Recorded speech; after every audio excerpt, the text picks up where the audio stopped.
o'clock. Welcome to the special Board of Election meeting for USD 230. All 7 board members have signed the waiver of notice. President Milius, the meeting is ready to be called to order. Wonderful, thank you. Rachel, please take the roll. Mr. Chitwood? Here. Mrs. Mitchell? Here. Mr. Ewing? Here. Mrs. Milius? Here. Mr. Hull? Here. Mrs. Baker? Here. Mrs. Horn? Here. We have a quorum. Thank you, Rachel. Would everyone please stand for the Pledge of Allegiance? I pledge allegiance to the flag of the United States of America and to the republic for which it stands, one nation, under God, indivisible, with liberty and justice for all. All right, thank you. Moving on to approval of the agenda. Madam President, I move to approve the agenda as presented. Second. All right, there's a motion and a second. Any discussion? Rachel, please take the vote. Mrs. Mitchell? Yes. Mr. Ewing? Yes. Mrs. Milius? Yes. Mr. Hull? Yes. Mrs. Baker? Yes. Mrs. Horn? Yes. Mr. Chitwood? Yes. Approved. Thank you. All right, moving on to business with individuals. No cards were presented. Thank you, Rachel. Okay, moving on to our discussion item, the ballot resolution. Okay, yes, the special meeting, the main rationale behind the purpose of the meeting tonight was to determine once and for all whether the board was going to elect to move forward with a special election bond for May 13th. And the board felt that it would be very important that before they approved that to have a public meeting where one last time there was an opportunity that individuals could come forward to the meeting and hear any last minute information that could be given to the board to possibly that might help them in their decision before they vote to approve the resolution. So tonight, what we have is here, we have representatives from many of the different entities that have helped with our community engagement process. It took place last fall, starting in September, culminated in November, and then with a work session to kind of inform the board what that recommendation kind of was shaping up to be in December. And then earlier this month in January, we also had a meeting that, again, formally presented that recommendation with the goal that eventually here by the end of the month, January, early February, a decision could be made on giving official approval to the resolution to authorize that election. So tonight we have representatives from Gilmore and Bell, who is our bond counsel, Greg Bauernberg, who is our financial advisor, Newkirk and Novak, which also provided some cost estimates to many of the dreams that were shared. And then, of course, our lead facilitator and architect for this endeavor, DLR. And so what I thought we might be best, and the board, you all can decide what direction you want to take, but I thought it might be best if maybe we did, for the benefit of not only you all, but any of the individuals that have joined us here this evening, to maybe ask DLR to maybe do a quick overview of the presentation with the slides that they did back in December and January that just kind of shows the process that was utilized, what was determined to be the recommendations to get us to this point tonight. And then we can ask, if there's other questions and information we need, like I said, the bond counsel or Greg could be here as well. So that's my recommendation. But if you all want to do something else, please. Yeah, Dr. Luttrell, if you don't mind, there's been just a buzz of activity, especially since Monday, right? Since we called this special meeting, particularly in the community, social media, and things along those lines. And once again, I'm completely disappointed in the turnout. Hopefully there's, 150 people online. I guess we won't know for a few days as to how many impressions we get on the YouTube channel. But and you'll just have to entertain me here for a minute, but I'm sure Mrs. Milius, Mrs. Mitchell, and Mr. Ewing can provide greater historical background, but I joined this board on the four newbies were sworn in on January 8th, 2024, and we were all elected to a four-year term as a representation of all of our district patrons. And to those that have said in various ways that they had no idea we were working toward a bond to address our growth, the fastest growing school district in the state, I might add, let me run through a summary of our journey. And you may want to take notes. I'm going to give you some highlights. February 12th of 2024, RSP and Associates made a presentation. And everyone really needs to go see this report. There's just a tremendous amount of data in there that reports on the projected growth. They have a really good track record of hitting within 98% of their projections. The high points from that report showed that Timber Sage Elementary School is basically going to surpass capacity in school year 25-26. The high school is going to surpass capacity in 27-28. Spring Hill Elementary School, 28-29, Prairie Creek, 28-29.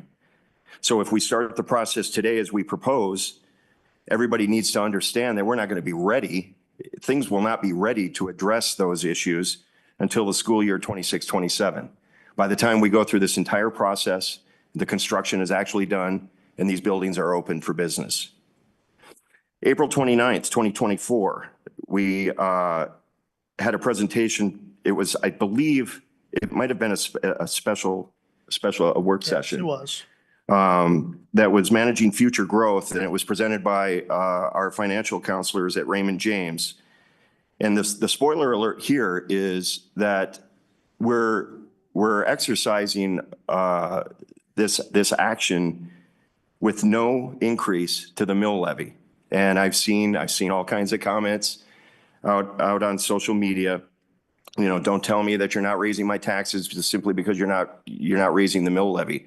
Well, it's as simple as that. We're not raising your taxes because we are not raising the mill levy. If you've got a problem with the taxes that you're paying, it has to do with the valuation of your property. And you need to take that up with the county. It has nothing to do with us. In fact, if you'll go in and review the presentation that Raymond James made, I think you'll be pretty pleased to see some of the projections that they have that go all the way out through, I believe it's 2031, 2035, something like that. Yeah. So there's a highlight to go look at. July 8th, 2024, Architect and Engineering Master Plan Community Engagement Design Build Discussion with DLR.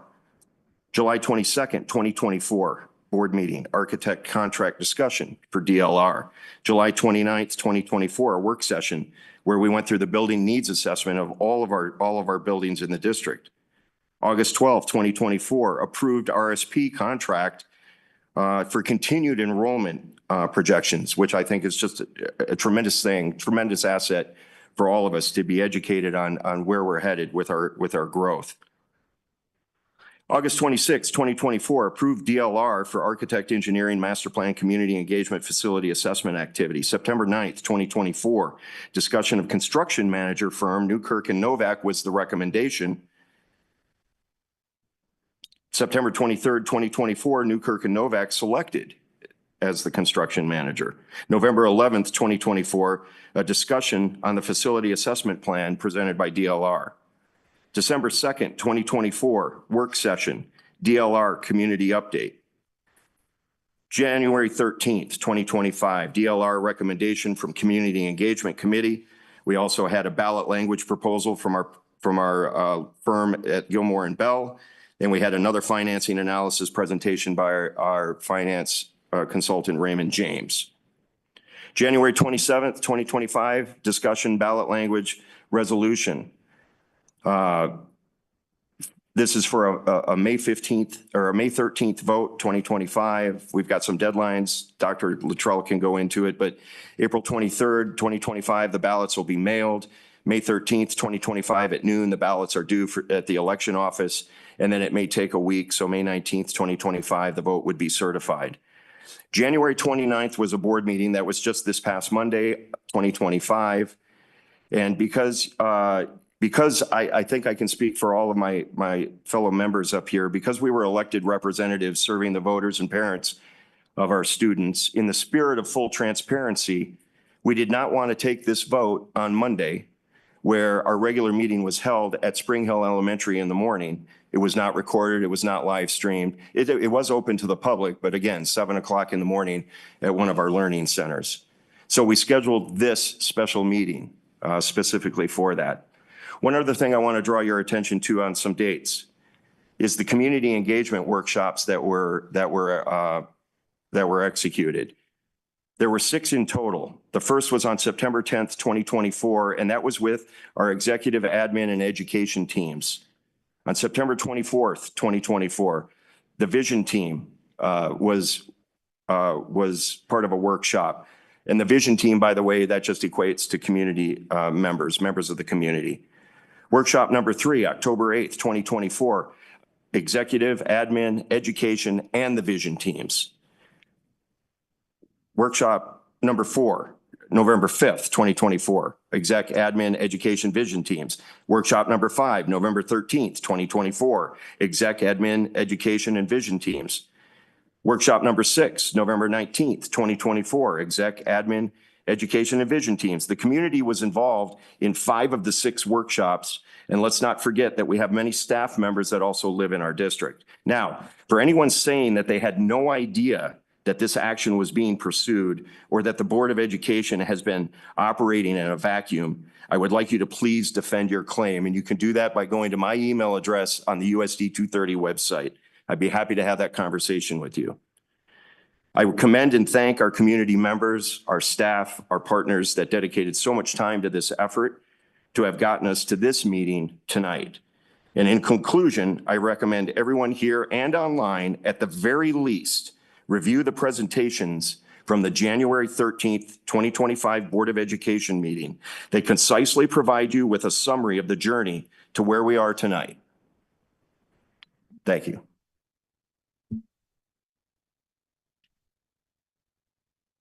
Okay.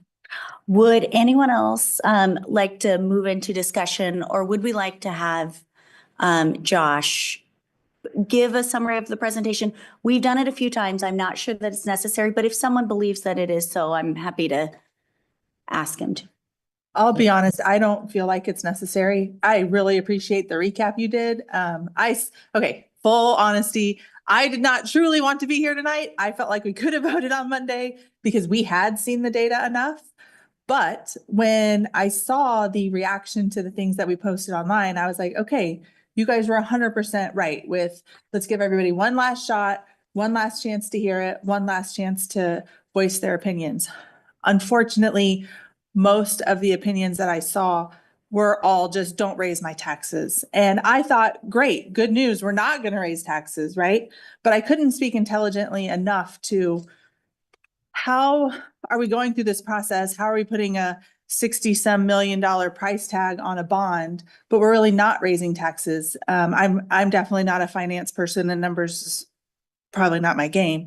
So I would like, if you don't mind, just Doug or Greg, if somebody could just clarify, this is not raising taxes, and just how that works. Good evening. I'd be happy to answer that question. And the good news is that this is being structured as a no mill levy increase bond election. The current mill levy for the bond and interest fund is 22.037 mills. And when you're adding 60 million in additional principal amount of bonds, it does beg that question of, well, how can you do that? But the good news is the factors that are allowing you to have this as a no mill levy increase are, you've had tremendous growth in your assessed valuation in the district. That's the tax base of the district. And as you have a broader tax base, you spread a bond payment over a larger tax base, and it keeps the mill levy at a lower level. You've averaged the last 3 years, 16.86% annual growth rate, which the comment was made, you're the fastest growing school district in the state. That's what shows that it's not just the enrollment, but it's also the tax base. Another factor that allows you to layer this in without a mill levy increase is that the outstanding bonds are dropping off pretty quickly. I don't have a chart to share with you this evening, But if you saw it in chart form, you would see as the debt service payments on the outstanding bonds are dropping off pretty rapidly, then as you get into those future years, you can add a new bond payment on top of that and have both the new bonds and the outstanding bonds paid within that 22.037 mils. And another factor, and we still are in a very favorable interest rate environment. We're not at the record lows that we saw during the pandemic, but when you can borrow at 4.5 or 4.7% interest rate, that keeps your debt service payments low. But I would also highlight that the board has taken action over the years that when interest rates were lower to go in and refinance some of the outstanding bonds. We've been able to capture a savings of about 8.9 million. And so that future savings on debt service just makes those payments lower on the outstanding bonds. And again, that's a factor too in allowing us to layer in new bonds all at the 22.037 mill levy level. So when you look at our projections, and we take a lot of pride in our calculations because we want to put you in a position where you deliver what you promise to the taxpayers. And when you tell them that the mill levy is going to be 22.037 mils or lower, we want to use conservative assumptions on what that assessed valuation is going to look like moving forward. So even though you've grown at 16%, we're not using 16% in our calculation. So we feel very confident that this will be a no mill levy increase. And those are really the factors that allow us to accomplish that for you. So I hope This is probably putting you on the spot, but just for all transparency, if everything were to stay currently as it were, and we passed this, would we have to raise the mill levy to cover it? Or if we had no future growth, would we be able to sustain currently where we are? we are using a growth assumption in our analysis. I believe it starts at 12, then drops to 10 and 8% pretty quickly. So there is that factored in. We're trying to be close but conservative on what we expect your future assessed valuation to be. General obligation bonds require that you set the mill levy at a level that it takes to make the debt service payment. So if you saw a downturn in the assessed valuation or something drastic happen where you don't have any growth, then there could be pressure on holding at that 22.037 mils. But again, we feel pretty confident in the assumptions we're using. It would take something pretty extreme before you would need to exceed that. And it would take more than just a 1-year downturn in some of those assumptions, because you also not only have the growth in the assessed valuation, but you have a solid fund balance or cash position in that bond and interest fund that can help you avoid having to raise that mill levy. So hope that helps answer that question. Yeah, and I'm not attacking. I'm just trying to make sure we put all the information out there that you guys are looking at. So I appreciate that. And obviously there's currently new construction going on, so there's going to be growth regardless. I was just curious what that impact would be if all of a sudden all the developers moved out of town or something. Just curious. And one thing I might add to this is we spent a lot of time working with the administration of the district, looking at some of the current commercial development that's occurring, that's underway that will be hitting the tax rolls, but also some that is planned and will be beginning construction soon. And we tried to be careful on that growth assumption, but we also tried to not ignore, but not rely too heavily upon that commercial development that will be coming into the district. So that too will help with your future growth. And we're not counting on those projects that we know are already underway. I really So- appreciate you breaking that down. Thank you. You're Yeah, welcome. and so there's a chance if we get as much commercial development, not putting words in your mouth, this is just me making an assumption. If we were to get more commercial growth, there's a chance that actually we could lower the bond in the future as opposed to raise it. Yeah, that's correct. And that's actually the scenario where we want to put you in that position where we don't use too high of an assumption for the assessed valuation growth. And if it comes in higher than what we're using, then that just takes pressure off that mill levy. And you can consider either further building up the fund balance in the bond and interest fund, or potentially even consider lowering the mill levy in that scenario. Yeah, and Greg, just to support you there, anybody wants to go and look at those. And by the way, I think I agree that your assumptions were relatively conservative. It's not an exact science, but you've got some experience and a lot of smart people that work with you. Anybody that wants to see that presentation simply needs to go to the April 29th, 2024 meeting on the website and see the presentation, because you will see that the projections in there actually contemplate our next bond. And if things continue to go the way they have been going, and the way that Raymond James has projected it, the mill levy actually does come down even as we go through another bond issue in 6 or 7 years. So go take a look at it.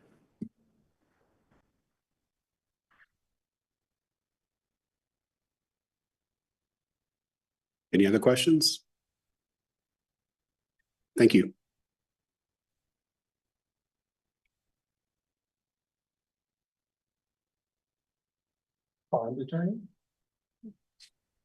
Does anyone Uh, have? Maybe by Well- attorney. I don't have go ahead, Keith. questions for him. I do. To DLR, I do kind of need clarification on what, because we saw 3 scenarios. I know the intent would be to expand the commons at the high school. Now this is and maybe I'm misinterpreting it. I don't know, but on the presentation, there was 3 scenarios for a CTE building. I need to know what we're actually planning on. And then, and maybe they can't answer this, but I would like to know if we're adding additional pods to elementary schools, how are those being used? Because right now, my understanding, I haven't had a kid in elementary school for years, but each pod was grade specific. How are we adding an additional pod? And how is that going to be used to break up to help capacity levels if it's not grade specific? But those are just, and I don't know where we are in the meeting as far as those questions go, but those are questions I have. Yeah, those are good questions. This is Josh Earhart with DLR Group. I'll start with the comms expansion, as we would call the flex expansion. That is a 5,000 square foot expansion, so we're almost doubling the existing common size. And the discussion around that as well is making this more of a flexible space, not just a space for students to eat lunch in, but a space that other programs and activities could use the space as well. Because it was clear that there was a need for additional space at the high school. And that leads us to the CTE edition. There were 3 options presented to during the workshops of the community groups. We gave them options on what they would like to see with their CTEs. And we outlined what each one of those options were. Ultimately, the budget had a impact on it. So we ended up with the option 1, which is relocating the existing CTE programs within the high school to a dedicated space, to a dedicated building and space that can be expanded on in the future. This would further allow for more space within the high school, at which point we said we'd probably provide an audit. And this would allow for the added capacity over the next few years. Moving on to the elementary schools and the pods. That the statement is correct. Each school had a different need. And when we did our assessments, walking through the elementaries, some were more programmatic needs. Some had to deal with PT and OT, but they all needed space. They don't need the space for the same thing, but they just needed space. So we're proposing to do these additional pods, not necessarily program them at this point, but once we pass the bond, we'd have the meetings with those principals again to identify how we program these spaces, and maybe they do take on a slight adjustment but from the exterior, they would all look the same, the additions. Does that answer your questions? It does, but on the CTE, what size of building are we trying to approve at this point? 30,000 square feet. Is that adequate to serve or is this just, and I'm not attacking you. I know money's constraints, but Sure. Is that a Band-Aid or is that actually, No, what we need? That's taken the existing programs and we'd say we'd right size them. We found some of the programs probably could use additional space and circulation space. So we have the space for the existing programs and then some, you could say. As you recall, when we went through the pencil sharpening process in December, if you will, we were able to tighten that up a little bit. And I think it was, I have the number in here. We were able to tighten that number up a bit and get that, save about 1.6 million on that scope. And then on the classroom additions, 2.2 million on that scope as well. So. Oh, because, and I know you're not in programming, but programming wise, we're wanting to expand the CTE programs. Does that, and I know you said it gives us some additional space. Is that going to be adequate? Or are we just kind of doing something that's a filler and then the biggest point is in 3 years, 5 years, we can't go back to the taxpayers and say, oh, hey, we're doing this for CTE again, because they're going to go, well, you guys just did. And I know, and I'm not attacking you. I'm honestly asking Yeah. what that means. So No, we believe it'd be more than adequate for the existing programs. Now, if you want to come back and add a program, you might be tight on space. So the option one was to relocate the existing programs. But we would plan for future expansion on that building. So it's not a Band-Aid, it's No. a step in the right direction. Right. But It's not, providing a dedicated space for the CTE that currently the high school doesn't have. right. Right. And correct me where I'm wrong, Josh, the kind of the linchpin of that component of the expansion is actually the commons area. And the commons area is being right-sized Yes. for that next future Yes. expansion. And in addition to the servery area as well. I want to make sure I mentioned, I know Tim would bring, if he was here, he'd bring that up. So do we know what the new capacity will be at the high school then with both of those additions? I think it's around 13 or 1400 now. Do we know? Off the top of my How head, I big? don't have that number, but I know we're shooting to hit Rob's numbers in his RSP report to satisfy that growth. That's what was driving these numbers. Okay. 400 sticks in my head for some reason, but I don't know why. So don't trust that. Yeah, and I would reiterate that, go back and for those who aren't familiar, look at Rob's report, RSP report. He's the best at it, so. I have one more question. On the report, it says improvements to HVAC, but then it says new roofs. Can you be a little bit more specific on what improvements mean? Is that a full replacements or is that just fixing? And I might ask Kylie to come up here, but last time, when we spoke, we felt that if we said HVAC replacement, that might insinuate we're pulling everything out of the building and replacing controls, ducts, wiring, all that, versus replacing what is needed to be replaced within the system as a whole. I don't know if I said that right. Yeah, you did. That's Oh. good. We're not replacing all the units, so, and that's kind of the discrepancy there. There's a lot of units that still have a lot of life in them left. There are the rooftop Aeon units and a Daikin unit that's on the new gym. So we're mainly focusing on the VRF systems, so. And to the roof, would be a complete replacement because any patchwork would be a Band-Aid fix. So these would be full roof replacements. Well, and the roof component, the important part of that is it is on the verge of uninsurable. It's, if I'm correct, and that isn't a you thing, that was Right. an insurance thing, which is it's already been patched multiple times. We're coming out of warranty on it. Somebody correct me if I'm wrong, if from my recollection, it is an absolute must do no matter what, or it becomes uninsurable. If I am wrong, somebody please correct me. All right. So.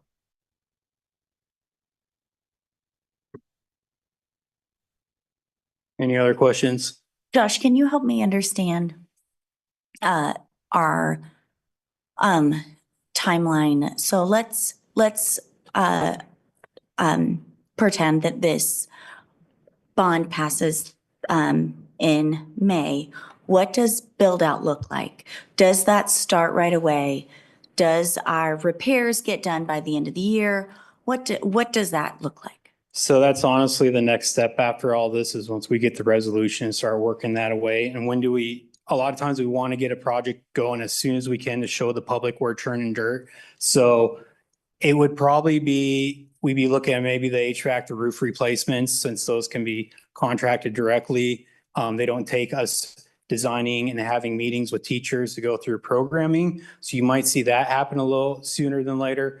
Whereas the CTE is going to take meetings with teachers that are not on summer break. So, you know, we might start some designing it and programming in the fall, put drawings out maybe by end of the year, 18-month, 16-month construction. Lynn, about 16-month construction from the end of the year would be appropriate, I'd say. I would say, you know, Doug, you're absolutely, I think, spot on with your timeline. That was beautiful. Well, and Greg, maybe you could refresh too, just because obviously nothing gets started until we can actually pay, right? And so maybe you could just give us another summary recap of the bond passes, then you guys get to go into motion and do your magic to raise the funds, right? Correct. Happy to walk you through our process and keep in mind that, you know, construction doesn't begin the next day after the election. So you have some flexibility to be prepared to move quickly if interest rates are favorable or if we want to go ahead and get this locked in. But you also have the flexibility to slow the process, the bond sale process down to closer to when construction may begin and when you start needing more of the funds. But the calendar that we put together shows that scenario where we would roll right into the bond sale process after the election. And it's about a 2-month process. So we're showing the election date on May 13th. We then are showing in the calendar of events, the next step for the board would be at that May 26th date, and that would be what we call an authorizing resolution. That doesn't lock you into the interest rates or obligate you to accept the results of the bond sale. It just gives our firm, Raymond James and Gilmore and Bell, as your bond counsel, permission to start pulling all of this together. If interest rates remain favorable, we'd have the bond rating assigned, the bond sale would occur.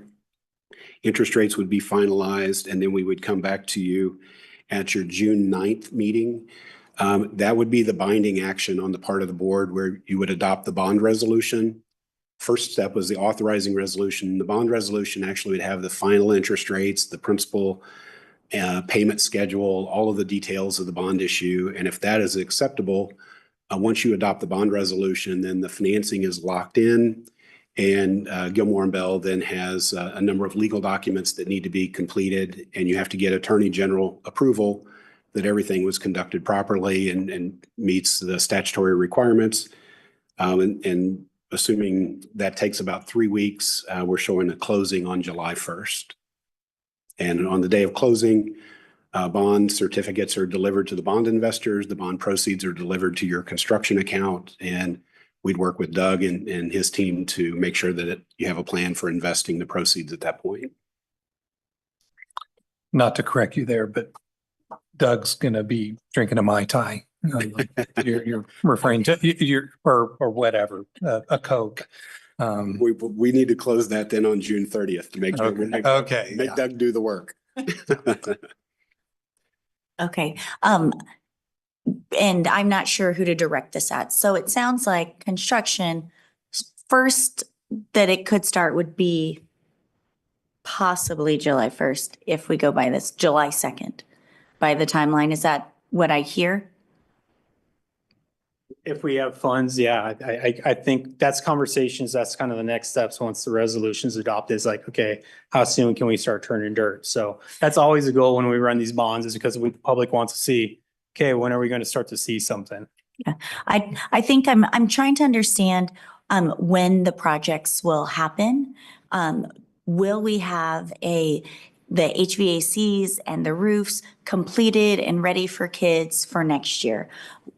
When will be the first year that Timber Sage will be open and ready with their new, like, what are we looking at time-wise?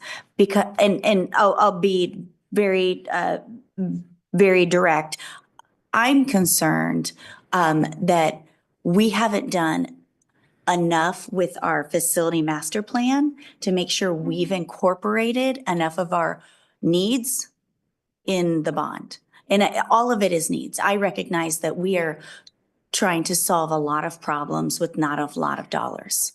But I want to understand what, if we stopped and took a breath for 1 minute and said, okay, looking at it from a different creative lens, what can we do? Are there different options to get more bang for our buck?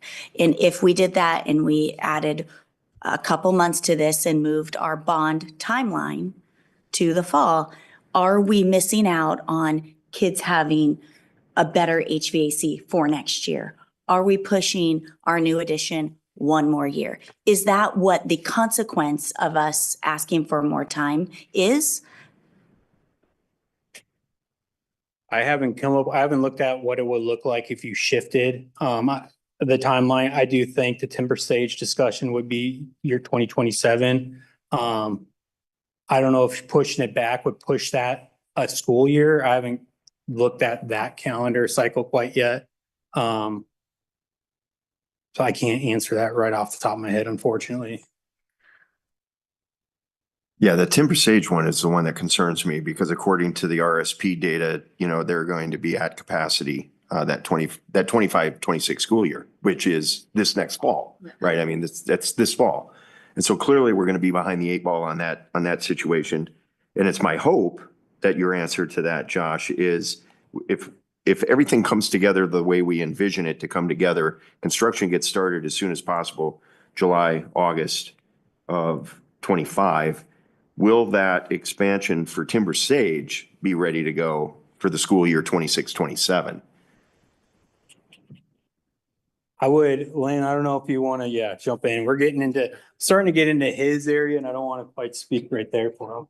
Yes, timber sage is an addition. Yeah. Yeah. Okay, so Lynn Newkirk Novak Construction, thanks for having us tonight. So the timber sage addition is about a 5,500 square foot addition as it's kind of conceptualized right now. That's about an 8-month build duration. So what we would add to that time frame is Josh's design time. Okay, so if you take 8 months, and what do you think your design time is? 4 months. 4 or 5 months. So, we're at a year to get that started after the bond passes. So if the bond were to pass and we were to start that design process in July, we would finish the following July, which would be just in time for school. So not a month to waste. Will you be doing each one of those additions one at a time then? So does that mean like we're looking at 3 years before Timber Sage, Prairie Creek, and Cheese is complete? No, I think that we could do all 3 at one time. Okay, we could be designing all 3 at one time. That really comes down to your priorities for us and which projects are most important to get started. Theoretically, all of those projects could begin at the same time. From a design standpoint, some will take longer to design, some will take less. Like the additions are pretty well established. Those are going to go at this spot, this location on the building because that's the best location. And there's not a lot of questions as to how those need to be configured. CTE, much more complex, a lot more variables, those sorts of things. So I would expect that we could be building all 3 additions at the same time if that was the desire of the board. That's a really good point, Lynn, because, and Anna, Spring Hill Elementary and Prairie Creek, they're not really pressing for that added capacity until the 28-29 school year. Right. And so the question then becomes too, and this is, we all know that as time progresses, things become more expensive. It just is the nature of things, right? Yeah. So you've got that working against us. Mm-hmm. Greg, is there anything that's working in our favor by basically, floating those dollars, drawing interest income off of those, and instead of doing concurrent projects, do them in series 1, 2, and 3? Yeah, I think the analysis you'd want to go through is if you have the money sitting in your project fund for a longer period of time, then you kind of start with you'll earn more interest while it's sitting there. there are some IRS arbitrage rebate rules to where it may limit the amount that you can earn and keep. You might not be able to earn more than the interest rate on the bonds. But the trade-off too is while that money's sitting there, if you're delaying construction, then you're looking at if you're earning 4% and your project is costing you 4% more, you didn't really gain anything. Now you're benefiting from it a year later by delaying construction. And Josh, that's a question for you too. I know one of the steps in your process is basically to go into these buildings and interview the staff. And, you know, and I have a lot of familiarity with Prairie Creek, and I'm not going to certainly speak for them, but as I think about it, you know, when you look at what RSP has presented, the way we've got it district to funnel into Prairie Creek, it's basically the 3 square miles that comprise the Stonebridge development, the Rod Rock development, right? I mean, and it's not complete. There's some empty lots still that are going to be built out. And so I think that's maybe something that RSP has provisioned for, that additional growth. But when you go in and you talk to the staff, I know we've got it as a pod. It's in the way, you know, conceptually it was talked about is, you know, a pod and then 4 classrooms. But let's say you get to the end of that process of the evaluation with them, and we know that we're basically capped on districting, and then it becomes an issue for the school district to decide whether or not we want to change districting to basically bring in more, you know, now that we have the added capacity, or do we use that additional pod then for some of the specials classes? Because right now I know there's a rotation that takes place based on class sizes and the number of classes for each grade, where, you know, the STEM class and the art class, they kind of move, right? They move every year because you've only got 3 second grade classes this year, but next year you're going to have 4. And so I'm just wondering, those are the types of considerations that come into it. Is there a consideration for, you know, maybe they don't need the 5,500 square feet. Maybe ultimately when it's all said and done, they only need half of that. Right. What happens then for what we've budgeted for that particular piece?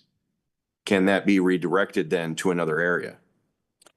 You're getting into the program side of things. So we can move, you know, into another bucket, if you will, if there's an area of emphasis that we want to address that came up in the community meetings. But again, I think we'd bring it to this board before we made that decision. I would look at the future too. I don't like the term future proof, but I'm going to use it, you know, because maybe you don't need the space now, but you know, is there going to be a need for it down the road? Because, you know, we designed these buildings for X program so many years ago. And as we said, technologies and things have changed, you know, and if we were going to do it again, those buildings might be designed a little bit differently just because of how things have changed over time. So. Well, and you know, I like the way you asked that, Doug, because it kind of gets to some of my concern as well. And I didn't say it probably very well at the last meeting, which is it's kind of like, we know we're running out of capacity district wide if we do nothing in ostensibly 2.5 years, right? And so making sure that we're building this capacity at the right place is kind of important, I think. And should things change, does the bond, and this is where I was kind of going bond lawyer, does the bond language provide that flexibility where we say, oh, we looked at it and we only needed to end up putting 3,000 square feet on there, but this other school, it grew immeasurably, and we needed to add an extra 1,000 to it. The net effect is we're going forward with this bond with this goal of adding X capacity to the district, and how that gets deployed once this has all been said and done is the important part, right? Am I making sense? Yeah, totally. Am I repeating kind of what I think I heard you say? Yeah, totally. So hypothetical, right, is, you know, we've got 16 million accounted for the 3 elementary school expansions. And so, you know, let's just call it 16 so that or 15, Yeah, 15. So that it's simple math, right? 5 million apiece. But let's say we come up at 3.5 million on one, we've got 1.5 million left over from that. What we do have the flexibility to take that 1.5 million and put it elsewhere with the bond language. Yes, are we restricted to basically put it into the expansion of one of the other 2 elementary schools? Are we required to put it on the roof as far as an HVAC? You see what I'm saying? Or do we have some flexibility to maybe look at some other needs in some other areas? And this kind of goes to your question. Well, and I think that you're exactly right. So if I'm looking at the resolution for the bond election, the wording that is in there, it's specific, but not, it says a total dollar amount and what we'll do in general, but not have dollar amounts associated with each of those. Because of that, we have a little flexibility. Is this true? Is that the wording that we are held to then? Hi, good evening. Yeah, Kevin Wimpy with Gilmore and Bell, the bond counsel to the district. Nice seeing you all again. So as far as the resolution tonight, it does bless the ballot language that your voters will vote on. And from a legal perspective, it does cast a wide net. You're conveying to the voters, here are the the projects we're prioritizing listed in there. And there's also language in there that provides some flexibility for broadly capital improvements in case you do have projects coming under budget and other capital needs elsewhere where you could deploy those bond proceeds. So typically, though, it's less of a legal question than it is an optics or political question of, as part of your voter campaign, this group is telling the public, we're going to make improvements to X, Y, and Z in the district, and deliver those things and the timeliness and so forth. So the short answer is you can spend the bond proceeds on anything covered by the plain language of the ballot question from a legal perspective, and that's intended to provide that flexibility you're looking for. Does that answer your question?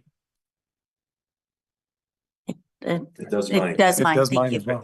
Thank you. This is a question probably for Mr. Newkirk, because I can't remember what the term is. But I know in past, when you go out to bid, you'll have like options. It's not called that though. Alternates. Alternates. Yes. And so there may be some alternate projects within these projects that if the bids are favorable and we're able to do it with this amount of money, we can also do this, this, and this. And if not, we're not doing those. So that, I'm assuming that would be possibilities again. Yeah, those will be developed as we kind of prepare the bid solicitation to the market. And to go back to a question that was asked earlier, could they all be built at the same time? Should they all be built at the same time? What's the most cost-effective solution, as well as what's the need of the district and satisfying those? We will look at how to package the bids or the bid packages in a way that'll be most enticing to the market. So one school edition might not be as enticing as 3 school editions, and we might get a better buy if we have all 3 together. Those are the things that we'll be kind of analyzing, and you'd weigh that against the need of the district and holding off on the spending the money and getting that interest and all those sorts of things. So we try to look at that as a holistic thing with your folks. I thought you could obviously Timber Sage and Prairie Creek, they're clones, right? Yeah. So I can see that having advantages of packaging those 2 together from a construction point of view, right? Design and construction, really. Yeah. Right. Yeah. Well, I'm and sorry. you're more talking about a sequence of you're doing brick or block on this building, block on that building, and just stacking everybody to follow each other along is kind of how you would entice everybody. That's right. As trade partners look to their capacity and being able to be efficient with their resources, they love to be able to be on a project for a longer duration. So that kind of being able to go from one project to the next and us staggering those in a way that allows that is a good buy. Speaking of those kind of ultimate subcontractors, one of the things that I asked when we started endeavoring of every contractor is, do you participate in E-Verify? And the answer has been yes. And so by extension, do you require subcontractors to comply with E-Verify? We do. Okay. Yep. So to that end, and I'm not trying to play gotcha, but I'm going to go where I'm going, which is, you know, given the new administration, you're not envisioning any labor issues, any labor shortages. We're E-Verify all the way. The firms that we're using should be able to staff these things as anticipated. Yeah, I feel like our market here in the Midwest is pretty stable. It's more affected by other large projects that tend to eat up manpower. But the trade partners that are doing this type of work, these types of schools, are usually not participating on the mega projects in town. So their workforce is pretty stable. Okay, excellent. The one other thing that I just wanted to comment on is, I had someone ask me, like something about the last bond issues. You have 6 years to spend the money, right? Is that correct? And then 3 years. 3 Yeah, years, At the okay. time you issue the bonds, you need to reasonably expect to spend 85% of the proceeds within a 3-year period. Okay, so you do have to spend the money. You can't just, and it has to be spent on what the resolution's for. So can't put it on staff, you can't put it on other things, so. Right. It needs to find a home through the specification, but to that end, again, this is forgive the new guy who doesn't know anything. So we issue this, got the money, it's sitting in the bank, and every construction firm in the metro goes bankrupt and not another house gets built. Right? So we go, wait a minute, we borrowed all this money. We've gone through this. We could build a 5 million, 5.5 or 5 and change. We could build 5.5 and deliver on the promise, but maybe that's not the best use of money to build empty space and air condition it. Again, legally, not politically, can we go, wait, we're not going to do this anymore. The world has changed. Can we do that? And or kind of same question, you go out to subcontractors and the world has gone on fire and everything comes in 40% under budget. So we're sitting with this surplus. I don't necessarily want to go, ooh, candy store, let's spend the money everywhere. I don't speak for the rest of the board. Sorry, I'm pointing my pen. What happens if there's surplus monies that we're like, you know what, we need to be good stewards of the money, pay off the loan early. I don't know. Go with those two trains of thought, please. Sure. We'll come at the hypotheticals within the scope of repayment of your bonds. So bonds typically issued with call protection. So there's a 8-10 year period where the principal of those bonds can't be redeemed early. So those investors have locked in that interest accrual for 8 to 10 years. So as far as taking bond proceeds and paying down principal, like you prepay your mortgage early or something to pay down the principal, that's largely disallowed absent escrowing some funds, which is a whole nother can of worms that we won't go into. You do have the ability to pay debt service in the meantime with excess bond proceeds. If there was a small excess that you held in the project account, typically an authorized use of those funds are to assist with interest payments to hold down the mill levy in those cases. So there are some options, but as a general rule under the tax code, it does encourage you and require you to spend those bond proceeds quickly and on good governmental projects described in the resolution. Sure, and I appreciate that. So there absolutely is, in essence, what is tantamount to a prepayment penalty. We can't do that. Just again, theoretically speaking, we're not going to spend $5 million anymore. Yeah, let me share a couple of scenarios with you briefly that we've run into with school districts. We had a school district that voted a $79 million bond election. They reasonably expected that they were going to spend all the money within 3 years. Then when the construction bids came in, they had a couple of surprises. They had to go back and do some redesigning, and they spent a couple of years kind of regrouping, switching to a CM at risk approach, and really a pretty big change. And their project took 5 years, and there's no penalty to that district in that situation because they honestly could certify that they reasonably expected at the time they sold the bonds, they were going to spend that money in 3 years. So surprises do happen. And in that situation, I touched on arbitrage rebate before, and I won't go into the details of how that works. But if you get past that 3-year point, you really can't earn more interest than the rate on the bonds. And so there's some restrictions on the amount of interest earnings you can have. So that's one scenario where it just takes longer than expected. But we oftentimes will have unspent bond proceeds at the end of the construction period. And the school board will look at the ballot question and say, even though we have flexibility to use this for anything under that umbrella of what the ballot question stated, we decide that we're not going to use these proceeds. And I think Kevin's standing right behind me, but he would tell you that then in that situation, the resolution will require and the IRS requires that you move that money over into the bond and interest fund and apply it towards upcoming principal payments on the bonds. So that those things happen. Probably it sounded like your question was more to a larger degree where it's the majority or a substantial amount of the bond proceeds.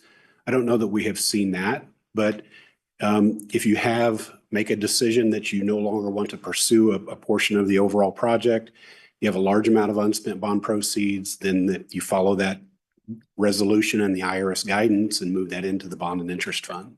Yeah, and kind of where I was going is that the reason for the unspent money is kind of irrelevant.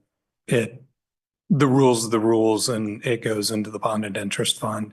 And because the flip side is every projection that we had was wildly wrong, and an addition doesn't cost 5 million, it costs 15 million per pop, right? Okay, well, now what do we do? Right. Not that that's going to happen, but my brain processes that way. And I would also mention too, just so you're aware that we wouldn't want to get ahead of ourselves in selling the bonds if you thought that you might run into that situation. And you can also choose to not sell all of the bonds at once. You could say, well, we'll sell 40 million now and we'll come back and sell 20 million later. We wouldn't want you to think that's a realistic scenario where you might not spend a large amount of the bond proceeds. If we thought that was the case, then we'd want you to work through that decision before we actually sold that part of the bond issue. Sure. So in theory, when we put stuff out to bid and we go, hey, we found the perfect people and we're going to save $8 million if you sequence it XYZ way, that can happen and it's all okay. John, I would argue our situation is just the opposite of that. Yeah, we were sensitive. We were sensitive in approaching this, in backing into this, and it was actually a directive from us, right, in this whole process, the board, to basically do what we need to do to take on the growth. I think, I don't want to speak for everybody, but we're not necessarily happy about some of the spend that's required for what, I call maintenance. But it is what it is. I think what we're facing is just the opposite. And this kind of goes to what you were saying earlier too. Are we making sure that we're covering everything that we need? Well, if we look at everything we need, let's go back to the community workshops and let's look at the things that were born out of that, right? And I'm not going to say any of those things. You can go in and look at the presentation, but I can realistically look at us coming to the public, coming to our voters and asking for $80 million, and we would have no problem spending the $80 million on our needs, right? So we really had to take a look at what rises to the top, what are the priorities, and what allows us to hit those priorities without raising the mill levy. Everything was driven by, we did not want to raise taxes, right? And I don't disagree with you in any way, shape, or form. I was wanting to understand the theoreticals of how this all works, because I don't know. Yeah, I hope we have $5 or $8 million left over, because then we get to chip away at some of these other needs. Our needs are Right. I hope you're right. Okay, I have one more question.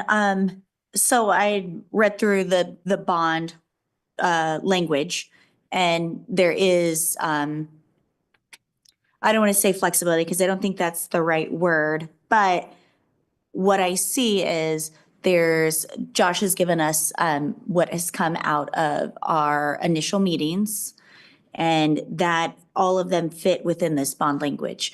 So as we go further down this road, and if we decide to do a May election and you continue to build things out and what you've presented, is that our final, or today we're deciding on this bond language and moving forward with the bond? But is there still options for us to have flexibility to decide what goes with your plan? Yeah, I think sticking with the workshops and the community vision and sticking within the bond council language, we definitely have flexibility. We have to go through the programming exercise. So maybe we don't have to be as big in some of these areas, in some of these school additions. So there's that another layer of programming, because there's always that preconception that, hey, here comes the architect. Oh, look, they already designed it. They don't need us. We're always tiptoeing that line of, it's not design, we're working on the programming, and we've got a square foot associated with that.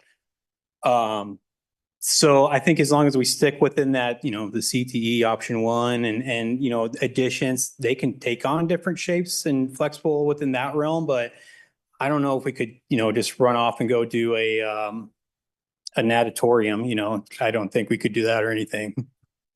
No, I think that, again, my thought is, I wonder, our facility master plan was not complete Correct. while we were doing this community meetings.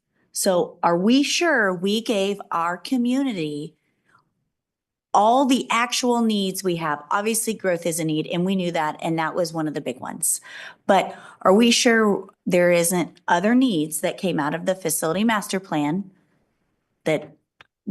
so that is my concern. Yeah, and That is my there are. I think out of the workshops, there was this whole athletic portions that came out of it, out of left field, no pun intended, that we had no anticipation of. And now we're having meetings with the district coaches about, where are you lacking athletic space? What do you need? And the band director, I forget his name, I'm sorry, but we had he gave us a program of like 30,000 square feet of space that they desired. So we're constantly having those conversations of what your facilities, what they want, what they need, what they're looking for.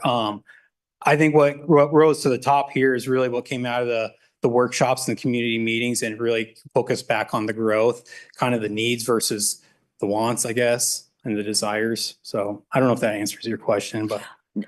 Sort of. I think it's more of like immediate needs. Like, Yeah. in the facility master plan, what are some of those repairs and maintenance that we didn't realize until after we got that, after the community meetings were done? And I might be calling those meetings incorrectly, but those meetings were done, and we're like, oh, we actually need 3 roofs and not 2, or whatever that looks like.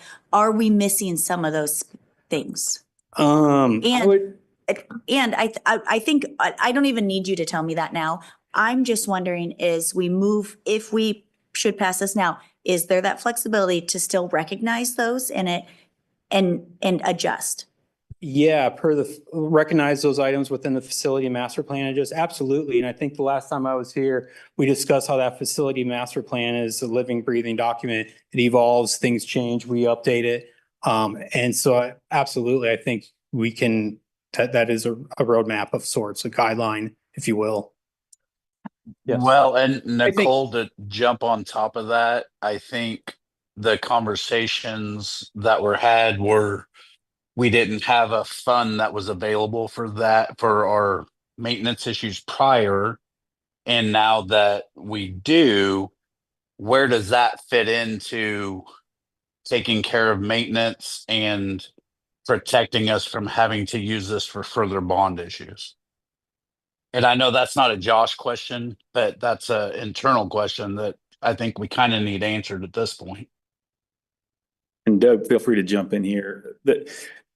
I don't think there was anything in that facility master plan that was put together that was out of what we already expected.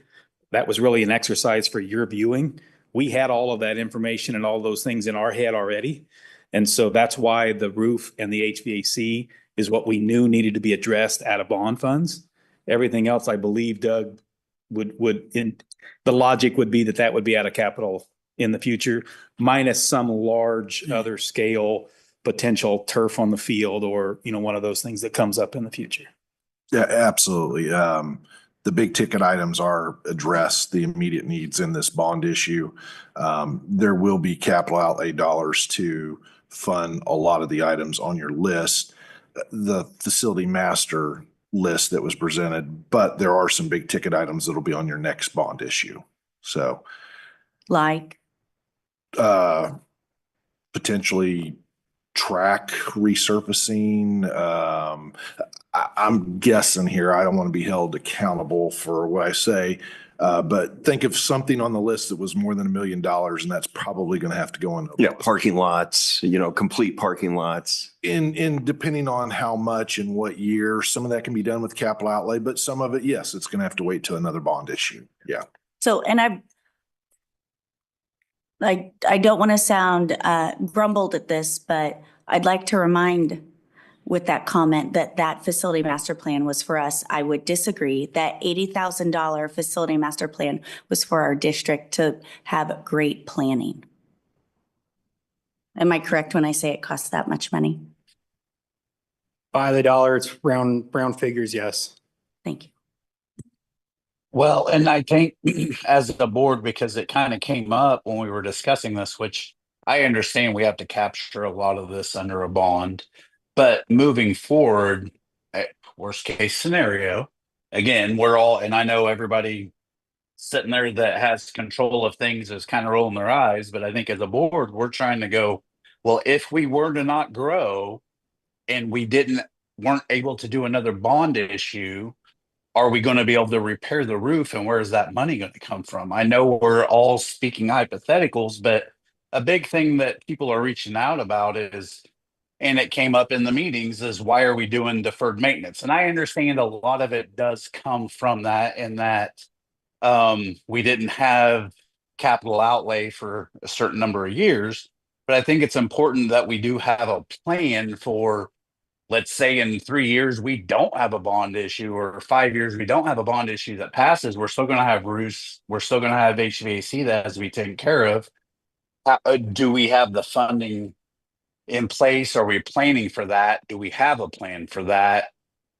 And if we do, that's great. And if we don't have to use that funding and we can use it somewhere else, great. But are we going to be able to cover that? Hey, Keith, I'm going to pile on to that, right? Because you know where I stand on this particular one. We're talking roughly a third of the 60 million going into maintenance. And I get it. They're big ticket items, right? And I get all of the circumstances, Doug, that, kind of held us back on doing that. So I'm throwing this out there to pile on what you just said, Keith, and whether or not I'm sitting in this seat the next time we do another bond issue, but I think it would behoove the administration and everyone involved on the next bond, instead of being 30% of the bond, why don't we shoot for a target of 15% of the bond? Maybe takes care of some of these bigger ticket maintenance items. I'm just suggesting it as a goal, because I would hate to go through this process again and see it where a third of the money being raised is going to what, and again, I oversimplify it, but it goes to maintenance items. Yeah, I hate to pile on again, but I would love for it to be 15%, and I think it's going to be 50%, when I run my numbers, but I don't have a crystal ball. But yeah, am I at a place with the facility master plan where I have the warm fuzzies that our capital outlay dollars are going to cover all of our needs, and that we're possibly in the position where we're going to go, oh, since it's already approved, I can use this one. No, you're not going to get $250,000 or whatever it was in new band, uniforms. Can't afford it, or whatever. Well, and I don't think any of us are attacking. We're just trying to get clarification on where is, do we have the capability where we set now that in the future we can cover our expenses without going back to the taxpayers? I think that's where my initial concern in, do we take a breath? In 4 months does sound like it puts one of our elementaries at least in jeopardy of being very full. But have we done enough? Because our facility master plan was not available during our initial planning. Have we done enough to make sure we are planning 3 or 4 years ahead? Does any of this money need to be utilized for that? Because we don't think our budget's going to fill it. We need to just take a step back and make sure we've done that, because we all know we have growth needs, and that is definitely one of those priorities. But I also think, Josh, I'm going to try to use your words, warm and dry schools. Warm, safe and dry. Warm, safe and dry schools are also important. I'm truly worried by delaying this, then we aren't gonna meet warm, safe and dry for at least 2 of our buildings. So I think our ask is morphing a little bit, and we're getting away from the bond and we're getting more into how are we planning future items. And I just want to make sure we do keep them separate. I understand it's dollars and that comes down to the same thing. But here we're talking about a very specific bond versus planning for the next roof, the next HVAC, the next. And I think we've made it really clear that that's an ask of ours and that we really didn't enjoy that much coming out of this bond. But it doesn't change that we're here. And I think delaying it 4 months really only starts to hurt our students. It doesn't buy us any more warm and fuzzy, because like Phil and Kylie and Mr. Mink have kind of said, it's in their brains. They're telling us as it's coming. We're trying to get their brains to paper, which is what Josh and team have been working on. So I feel relatively comfortable that we're trying to get their brains onto paper. But I don't think we delay and start to impact our students for that. That's a really good point too, April. And look, all of us up here, even if we move forward and we're talking May, we're making a huge assumption that this thing is going to pass. Really, ultimately, it's going to come down to our taxpayers and our voters as to whether or not, this 4 months delay may be imposed upon us by the voters. I would hope not. I would hope that they would go educate themselves a little bit on the data that shows exactly what you're talking about. We really don't have the 4 months to wait. Because one of the things I definitely wanted to touch on tonight too was alternatives. If we didn't do the bond, or if the bond doesn't pass 2 times in a row, and we find ourselves really behind the 8 ball, what kind of alternatives are we looking at? We're looking at temporary buildings sitting in the parking lot for added classroom space. We're looking at redistricting and having families like we do today actually pass by Prairie Creek to get to Timber Sage. But we'll have families now having to go from the east side of 169 to the west side of 169. If you're starting to move students around to where the capacity is as a temporary fix. And don't get me wrong, these are not threats. These are realities. If we're forced to have to keep everybody safe, dry, and warm, these are the types of decisions we're going to have to make to address the growth. If the growth is coming at the conservative clip that we're looking at, right? And I don't know. I see it. I see it up north. I see it now here, right out here by Wolf Creek. It's coming right here to the south of this building. We've got all that activity that's going to continue to expand over there on the east side of 169. And the new Webster extension. In my mind, I'm glad we're going with the conservative approach on the growth numbers, but I think in reality, it's going to come a lot faster than you think. And so I would much rather be sitting in a position where we either have smaller class sizes, less classes, maybe a little extra capacity in a school for that future growth, than to be stuck in a position, because I came from a school district myself that didn't keep up with the growth, and we had the portable building. That is no way to conduct yourself as a school district. My concern is that as well. But unfortunately, I think we're at a point now where we're probably going to have kids in portables anyway. Based on what we've been told tonight on when these additions can happen, I think we are going to have kids in portables. So if delaying it a few months is what everyone were to agree to, it's, you know, we're probably still going to have kids in portables. I don't want that. I also came from a district where my children were in portable buildings, and that's not safe. It's not ideal. But with the situation at Timber Sage, I mean, they have no more space. So if next year, this fall, when the school opens, Yeah. where are they going to, what are they going to do? So I do think we need to talk about alternatives if this bond doesn't pass. But if we pushed it out, I think we're still in a similar boat for at least a year to a year and a half. Yeah, no, and you know, I've thought about that too, Anna. And so, you know, I think it's something that I take deep pride in, something that our district has done up to this point, and that is keeping class sizes smaller, right? Because I think that has a direct impact on education. But you're right, so we may already be behind the 8 ball with Timber Sage. But, you know, rather than put a temporary building, I would suggest that you go to a larger class size, even if you know that that's only temporary, maybe for half a school year or even an entire school year. So that you're talking, you know, instead of 22 students per classroom, you're talking 28. It's not ideal at the elementary level, right? But that is a compromise that can be made. And I don't want to speak for the administration, but you can also have people select to go to another school without forcing a boundary revision too. So there are other things that you can do to, but I personally, we've been down this road. I've been down this road before.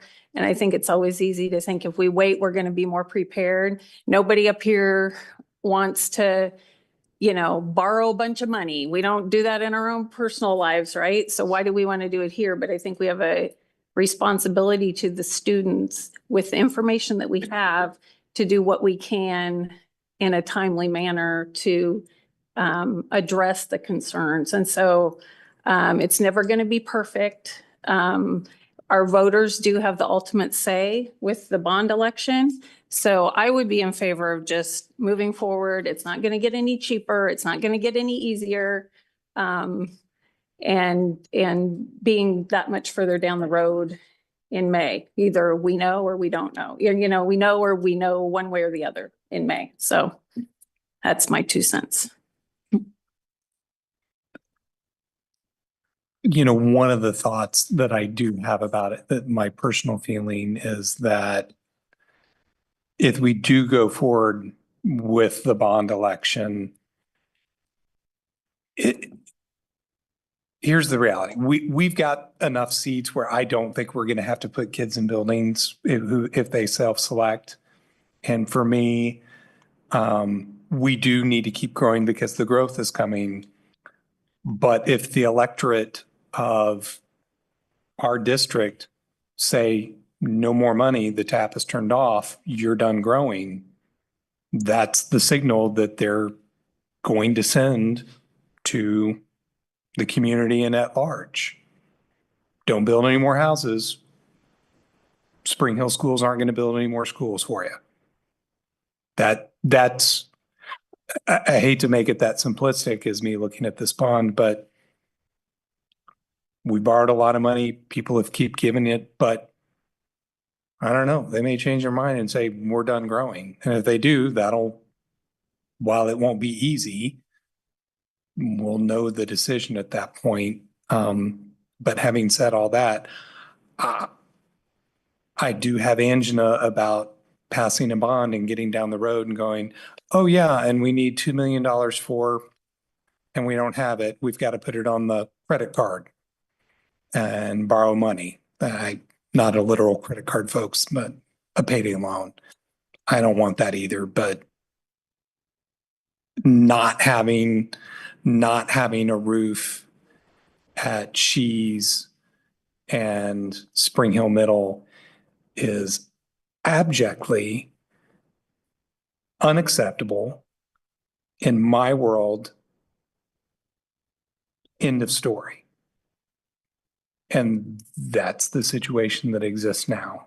And so if approving space at these other elementary spaces, again, TBD, I think we're saying is that best use is the compromise. If that's what it takes to make sure we have dry kids at Shees and Middle, that's the deal I'll do. Well, and I think it's important that we cover what we have to, which is, as far as we know, is included in this. We're making the best educated guess we have. I'm kind of with everybody else. We're using, if this were to pass, we're using the money the best way that it's being represented that we can. I think all of our concern is making sure we're getting the best bang for our buck and not having to literally, like John's saying, or we don't have to go back to, 2 years down the road and go, oh shoot, this wasn't expressed or nobody realized this or whatever, which none of us have a crystal ball. But I mean, with what we have to do, this covers what we have to do. Space is obviously an issue that's going to have to be addressed regardless. And unfortunately, when I was going to Spring Hill, when I was in middle school, we did have portable buildings outside. They weren't the best. We also didn't have air conditioning in a brick 3-story school that was the original high school. So we've surpassed all that, and I don't really want to go backwards. So that's mine. Keith, did you walk uphill both ways? I got to walk downhill one way. So it's all right. Well, and when you look at the bonds and the bonds amount and the way my brain compartmentalizes it, the money for the high school and the money for Shees and Middle is roughly $44 million. So the lion's share of the 60. In my mind, I look and I go, those are kids that are in school right now at Spring Hill Middle. And if we don't grow at the elementary level, starting tomorrow, we're still out of space at the high school. They still have to have somewhere to go. So 44 of 60 is must spend spending. Am I crazy? Okay. I was going to say maybe, but not with that point. I agree. Craziness acknowledged. That's a different topic. It's another night. And nobody's signing off on if you're certifiable or not. We're just saying no on that.